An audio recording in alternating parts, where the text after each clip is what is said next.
ചേട്ടൻ ചുമയോ കുറഞ്ഞോടാ? കുറഞ്ഞു വരുന്നു. അമ്മ അടുക്കളയോടൊരു പാമ്പ്. അതാ ചേരയായിരിക്കും. അല്ല അമ്മ, ഏതോ വിഷമുള്ള പാമ്പാ. എടി ഇപ്പൊ വിഷമുള്ള പാമ്പൊന്നും ഇല്ല, അതൊക്കെ പണ്ടായിരുന്നു. എടി നിന്നെ കെട്ടിക്കൊണ്ട് വരുന്നതിന് മുമ്പ് നമ്മുടെ കിണറിൻ്റെ അവിടെ ഒരു വിഷമുള്ള പാമ്പിനെ കണ്ടു. അതിനെ പിടിക്കാനായിട്ട് പാമ്പ് പിടുത്തക്കാരൻ ഇവിടെ വന്നായിരുന്നു. പുള്ളി വന്ന് നോക്കിയപ്പോൾ പാമ്പിനെ കണ്ടില്ല. പുള്ളി മണം പിടിച്ച് പറഞ്ഞു പെരയ്ക്കകത്തുണ്ട് പാമ്പെന്ന്. എന്നിട്ട് പുള്ളി പെരയ്ക്കകത്ത് കയറി നോക്കിയപ്പോഴത്തേന് നമ്മുടെ കട്ടിലേലെ വലിയൊരു പാമ്പ് ഇങ്ങനെ വളഞ്ഞു കിടക്കുന്നു. അന്നേരം പുള്ളി പറഞ്ഞു ഇത് തന്നെയല്ല, ഇതിൻ്റെ ഇണ എവിടെയോ ഉണ്ടെന്ന് പറഞ്ഞു. എന്നിട്ട് ഇണയെ കിട്ടിയോ? ഇണയെ കിട്ടി. അത് ഇവൻ്റെ വീട്ടിലെ കട്ടിലിൻ്റെ അടിയിൽ നിന്ന് കിട്ടി. അതെന്നാ പാമ്പായിരുന്നു? ഒന്ന് ഇതിൻ്റെ കെട്ടിയവനും ഒന്ന് ഇവനും. അപ്പൊ കല്യാണത്തിന് മുന്നേ കള്ളൂടി ഉണ്ടായിരുന്നല്ലേ?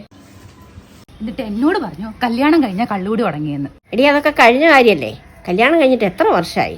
എത്ര വർഷമായെന്ന് പറഞ്ഞിട്ട് കാര്യമുണ്ടോ? കല്യാണത്തിന് മുന്നേ എത്ര പ്രാവശ്യം ഞാൻ ചോദിച്ചാ കള്ളു കുടിക്കുക. കല്യാണത്തിന്റെ തലേദിവസം ഉണ്ടല്ലോ എല്ലാം തുറന്നു പറയാൻ വേണ്ടി ചേട്ടാ ഇരുന്നോ. എന്നിട്ടെന്താ പറയാഞ്ഞേ?